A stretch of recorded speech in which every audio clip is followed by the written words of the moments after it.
नमस्कार दोस्तों, मैं सुनीता कथा मंथन में आप सबका स्वागत करती हूँ।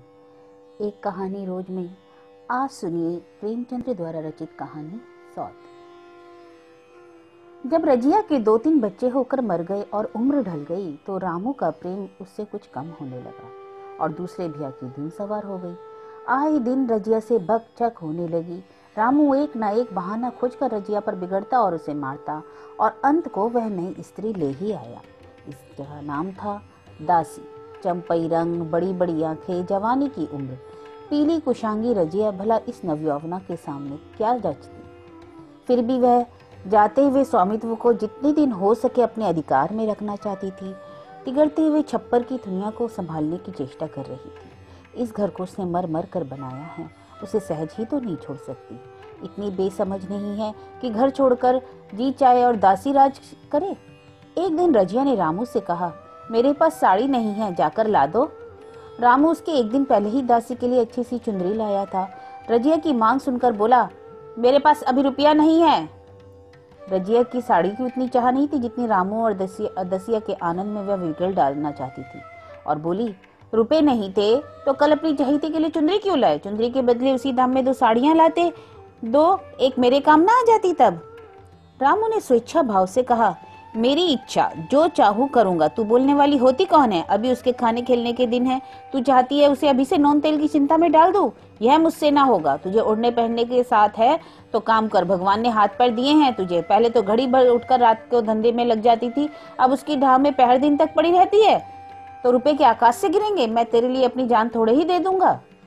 रजिया ने कहा, तो क्या मैं लौंडी हूँ? वह रानी की तरह पड़ी रहे और मैं घर का सारा काम करती रहूं? इतने दिनों छाती फाड़ कर काम किया है, उसका यह फल मिला तो अब मेरी बला काम करने आती है। देखती हूँ क्या होता है। मैं जैसे रखूंगा तुझे वैसे ही तुझे रहना पड़ेगा। मेरी इच्छा होगी मैं वैसे रहूंगी, नहीं तो अलग हो जाऊंगी।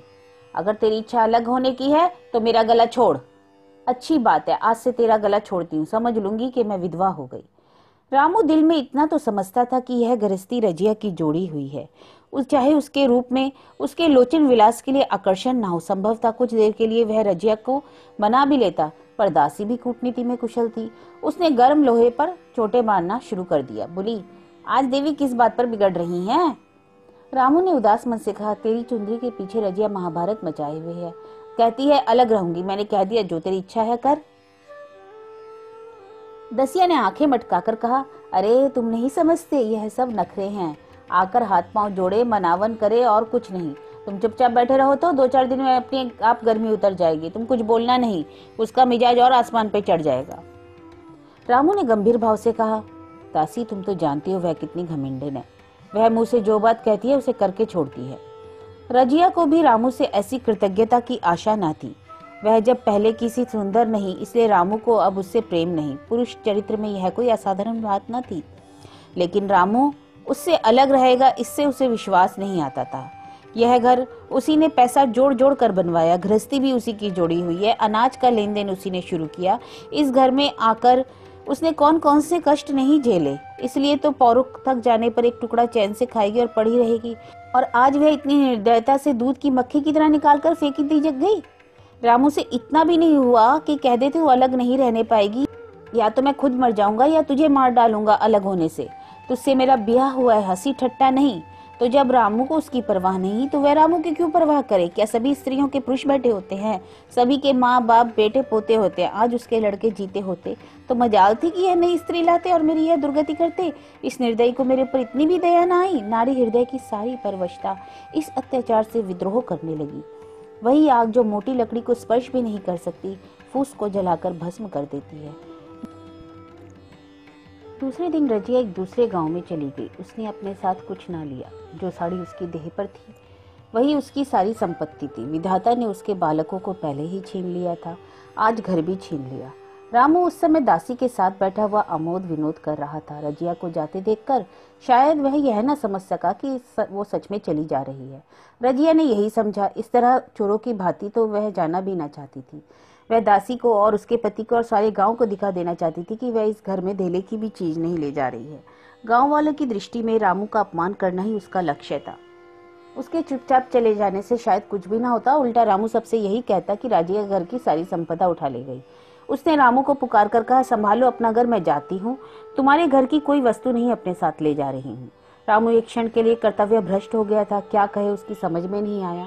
उसे आशा न थी कि वह यूं जाएगी। उसने सोचा जब वह घर ढोकर ले जाने लगेगी तब वह गांव वालों को दिखाकर उसकी सबकी सहानुभूति प्राप्त करेगा। किंतु अब क्या करे कि दसिया बोली, जाकर गांव में ढिंढोरा पीटाओ, यहाँ किसी को डर नहीं है, तुम अपने घर से ले ही क्या आई थी, जो कुछ लेकर जाओगी। रजिया ने उसके मुंह न लगकर रामू ही से कहा, सुनते हो अपनी चहेती की बातें, फिर भी मुंह नहीं खुलता। मैं तो जाती हूँ, लेकिन दस्सो रानी तुम भी बहुत दिनों राज ना करोगी। ईश्वर के दरबार में अन्याय नहीं फलता, वह बड़े बड़े घमंडियों के घमंड को चूर कर देते हैं। दसिया ठट्टा मारकर हंसी, पर रामू ने सिर झुका लिया। रजिया चली गई। रजिया जिस नए गांव में आई थी वह रामू के गांव से मिला हुआ था, अतएव यहाँ के लोग उससे परिचित हैं। वह कैसी कुशल गृहिणी है, कैसी मेहनती है, कैसी बात की सच्ची है, वह यहाँ किसी से छिपा ना था। रजिया को मजूरी मिलने में भी कोई बाधा नहीं। जो एक लेकर दो का काम करे उसे काम की क्या कमी। 3 साल एक रजिया ने कैसे काटे, कैसे एक नई गृहस्थी बनाई, कैसे खेती शुरू की, इसका बयान करने बैठे तो पोथी हो जाए। संचय के जितने मंत्र, जितने साधन हैं, वे रजिया को खूब मालूम थे। फिर अब उसे लाग हो गई थी, और लाग में आदमी की शक्ति का वार पार नहीं होता। गांव वाले उसका परिश्रम देखकर दांतों तले उंगली दबाते थे। वह रामू को दिखा देना चाहती थी कि मैं तुमसे अलग होकर भी आराम से रह सकती हूँ, अब पराधीन नारी नहीं, अपनी कमाई खाती हूँ। रजिया के पास बैलों की एक अच्छी जोड़ी है। रजिया उन्हें केवल खली भूसी देकर नहीं रह जाती, रोज 2-2 रोटियां भी खिलाती है। फिर उन्हें घंटों सहलाती, कभी कभी उनके कंधों पर सिर रखकर रोती और कहती, अब मेरे बेटे भी तुम ही हो, पति भी तुम ही हो, मेरी जाल अब तुम्हारे ही साथ है। दोनों बैल शायद रजिया की भाषा और भाव समझते, वे मनुष्य नहीं बैल हैं। दोनों सिर नीचा करके रजिया का हाथ चाटकर उसे आश्वासन देते। वे उसे देखते ही कितने प्रेम से उसकी ओर ताकने लगते, कितने हर्ष से कंधा झुलाकर जुआ रखवाते और कैसा जी तोड़ काम करते। ये वे लोग समझ सकते हैं जिन्होंने बैलों की सेवा की है और उनके पास हृदय को अपनाया है। रजिया इस गांव की चौधराइन है। उसकी बुद्धि जो पहले नित्य आधार खोजती रहती और स्वच्छंद रूप से अपना विकास न कर सकती थी, अब छाया से निकलकर प्रौढ़ और उन्नत हो गई थी। एक दिन रजिया घर लौटी तो एक आदमी ने कहा, तुमने नहीं सुना चौधराइन, रामू बहुत बीमार है, सुना है 10 लगन हो गए हैं। रजिया ने उदासीनता से कहा, जूड़ी है क्या? जूड़ी नहीं, कोई दूसरा रोग है, बाहर खाट पर पड़ा रहता है। मैंने पूछा, कैसा जी है रामू? तो रोने लगा, बुरा हाल है, घर में एक पैसा भी नहीं है कि दवा दारू करे। दसिया के एक लड़का हुआ है, वह तो पहले भी काम धंधा न करती थी और अब तो लड़कोरी है, कैसे काम करने आए। सारी मार रामू के सिर जाती है, फिर गहने चाहिए, नई दुल्हन, यूं कैसे रहे। रजिया ने घर में जाते हुए कहा, जो जैसा करेगा तो आप ही ना वैसा भोगेगा। लेकिन अंदर उसका जी ना लगा। वह एक क्षण में बाहर आई, शायद उस आदमी से कुछ पूछना चाहती थी और इस अंदाज से पूछना चाहती थी कि मानो उसे कुछ परवाह नहीं है, पर वह आदमी चला गया था। रजिया ने पूर्व पश्चिम जाकर देखा, कहीं ना मिला। तब रजिया द्वार की चौखट पर बैठ गई। इससे वे शब्द याद आए जो उससे 3 साल पहले रामू के घर में से चलते समय कहे थे। उस वक्त जलन में उसने वह श्राप दिया था। अब वह जलन ना थी, समय ना उसे बहुत कुछ शांत कर दिया था। रामू और दासी की हीन अवस्था अब ईर्ष्या के योग्य नहीं, दया के योग्य थी। उसने सोचा, रामू को 10 लग्न हो गए हैं तो अवश्य ही उसकी दशा अच्छी ना होगी। कुछ ऐसा मोटा ताजा भी तो पहले ना था, 10 लगन ने तो बिल्कुल ही घोला डाला होगा। फिर इधर खेती बाड़ी में भी टोटा ही रहा, खाने पीने को भी ठीक ठाक ना मिला होगा। पड़ोसी की एक स्त्री ने आग लेने के बहाने आकर पूछा, सुना है रामू बहुत बीमार है, जो जैसी करेगा वैसे ही तो पाएगा। तुम्हें इतनी बेदर्दी से निकाला कि कोई अपने बैरी को भी ना निकालेगा। रजिया ने टोका, नहीं दीदी, ऐसी बात ना थी, ये तो बेचारे कुछ ना बोले, मैं ही चली तो सिर झुका लिया। दसिया के कहने में आकर वह जो चाहे कर बैठे हो, यूं मुझसे कभी कुछ ना कहा। किसी की बुराई क्यों करूं? फिर कौन मर्द ऐसा है जो औरतों को बस में नहीं करना चाहता है? दसिया के कारण उनकी यह दशा हुई है। पड़ोसी ने आग ना मांगकर मुंह फेर कर चली गई। रजिया ने कलसा और रस्सी उठाई और कुएं में पानी खींचने गई। बैलों को सानी पानी देने की बेला आ गई थी, पर उसकी आंखें उस रास्ते की ओर लगी हुई थी जो रामू के गांव मलसी की तरफ जाता था। कोई उसे बुलाने अवश्य आ रहा होगा। नहीं, बिना बुलाए वह कैसे जा सकती है? लोग कहेंगे आखिर दौड़ी आई ना। मगर रामू तो अचेत पड़ा होगा। 10 लगन थोड़े नहीं होते, उसकी देह में है ही था ही क्या? फिर उसे कौन बुलाएगा? दसिया को क्या गरज पड़ी है? कोई दूसरा घर कर लेगी। जवान है, 100 ग्राहक निकल आवेंगे। अच्छा तो वह कोई आ रहा है। हाँ, आ तो रहा है। कुछ घबराया सा जान पड़ता है, कौन आदमी है? इसे तो कभी मलसी में नहीं देखा। मगर उस वक्त से मैं कभी मलसी तो गई नहीं। 2-4 नए आदमी आकर बस ही गए होंगे। बटोही चुपचाप कुएं के पास से निकला। रजिया ने कलसा जगत पर रख दिया और उसके पास जाकर बोली, रामू महतो ने तुम्हें भेजा है क्या? अच्छा तो चलो घर में, मैं तुम्हारे साथ चलती हूँ। नहीं नहीं, अभी मुझे कुछ देर है, बैलों को सानी पानी देना है, दिया बत्ती करनी है। तुम्हें कुछ रुपए दे दूं? जाकर दसिया को दे देना और कह देना कोई काम हो तो बुला भेजे।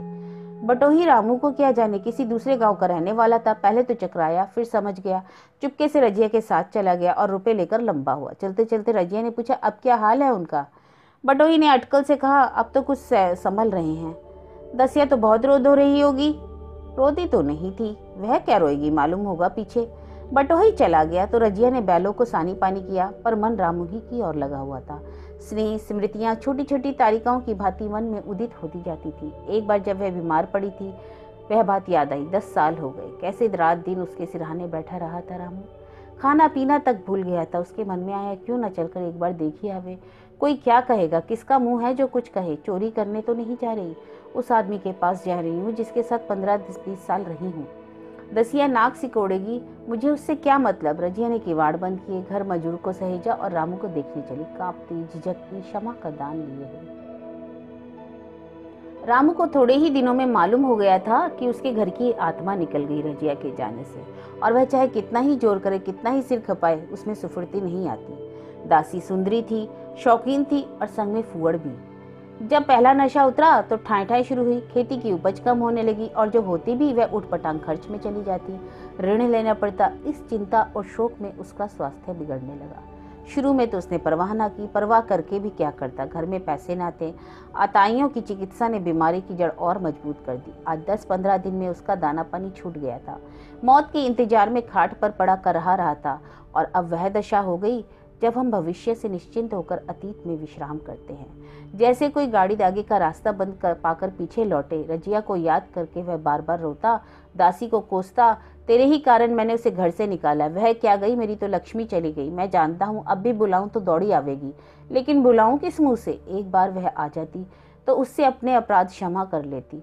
मैं अब खुशी से मरता और लालसा नहीं मेरी। सहसा रजिया ने आकर उसके माथे पर हाथ रखते हुए पूछा, कैसा जी है तुम्हारा? मुझे तो आज हाल मालूम मिला। रामू ने सजल नेत्रों से उसे देखा पर कुछ ना कह सका। दोनों हाथ जोड़कर उसे प्रणाम किया, पर हाथ जुड़े ही रह गए और आंखें उलट गईं। लाश घर में पड़ी थी। रजिया रोती थी, दसिया चिंतित थी। घर में रुपए का नाम नहीं, लकड़ी तो चाहिए ही। उठाने वाले भी जलपान करेंगे। कफन के बगैर लाश उठेगी कैसे? 10 से कम का खर्च ना था। यहाँ तो घर में 10 पैसे भी नहीं। डर रही थी कि आज गहना आफत आई। ऐसे कीमती भारी गहने ही कौन थे? किसान की बिसात ही क्या। 2-3 नग बेचने में 10 रुपए मिल जाएंगे, मगर और हो ही क्या सकता है। उसने चौधरी के लड़के को बुलाकर कहा, देवर जी, यह बेड़ा कैसे पार लागे? गांव में कोई धीले का भी विश्वास करने लायक नहीं। मेरे गहने हैं, चौधरी से कहो इन्हें गिरो रखकर आज का काम चलाए, फिर भगवान मालिक है। रजिया से क्यों नहीं मांगती? चौधरी के बेटे ने कहा। सहसा रजिया आंखें पहुंचती हुई आ निकली। कान में भनक पड़ गई थी। पूछा, क्या हुआ जोखू, क्या सलाह कर रहे हो? अब मिट्टी उठाओगे कि सलाह की बेला है? हाँ, उसी का सरजाम कर रहा हूँ जी। रुपए पैसे तो यहाँ होंगे नहीं, बीमारी में खर्च हो गए होंगे। इस बेचारी को तो बीच मझधार में लाकर छोड़ दिया। तुम लपक कर उस घर चले जाओ भैया, कौन दूर है, कुंजी लेते जाओ। मजूर से कहना भंडार से 50 रुपए निकाल दे। कहना ऊपर की पटरी पर रखे हैं। वह तो कुंजी लेकर उधर गया और इधर दसिया राजू के पैर पकड़ रोने लगी। पहनापा के ये शब्द उसके हृदय में बैठ गए। उसने देखा रजिया में कितनी दया और कितनी क्षमा है। रजिया ने उसे छाती से लगाकर कहा, क्यों रोती हो बहन? वह चला गया, मैं तो हूँ। किसी बात की चिंता ना करना। इस घर में हम और तुम दोनों उसके नाम पर बैठेंगी। मैं वहां भी देखूंगी और यहाँ भी। दाब भर की बात ही क्या है। कोई तुमसे गहने पाते मांगे तो मत देना। दसिया का जी होता था कि सिर पटक कर मर जाए। उसने उसे कितना जलाया, कितना रुलाया और घर से निकाल कर छोड़ा। रजिया ने पूछा, जिस जिसके रुपए हों सूरत करके मुझे बता देना। मैं झगड़ा नहीं रखना चाहती। बच्चा दुबला क्यों हो रहा है?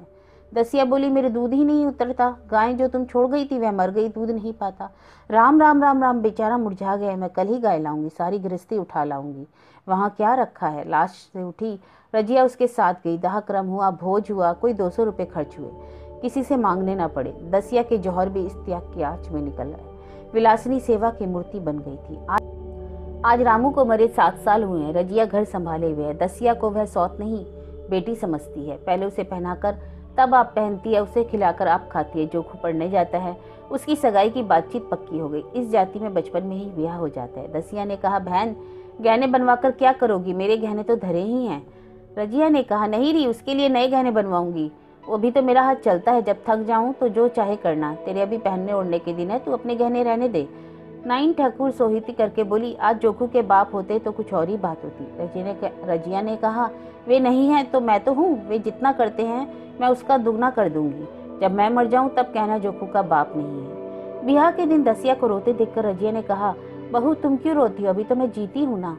घर तुम्हारा है, जैसे चाहो रहो, मुझे एक रोटी दे देना बस, और मुझे क्या करना, मेरा आदमी मर गया है, तुम्हारा तो अभी जीता है। दसिया ने उसकी गोद में सिर रख दिया और खूब रोई, जीजी तुम मेरी माता हो, तुम ना होती तो मैं किसके द्वार पर खड़ी हुई होती। घर तो मैं चूहे लौटते थे, उनके राज में मुझे दुख ही दुख उठाने पड़े। सुहाग का सुख तो मुझे तुम्हारे राज में मिला है। मैं दुख से नहीं रोती, रोती हूँ भगवान की दया पर कि मैं कहाँ हूँ और कहाँ यह खुशहाली। रजिया भी मुस्कुराकर रो दी। तो यह कहानी थी सौत, जिसके लेखक है मुंशी प्रेमचंद।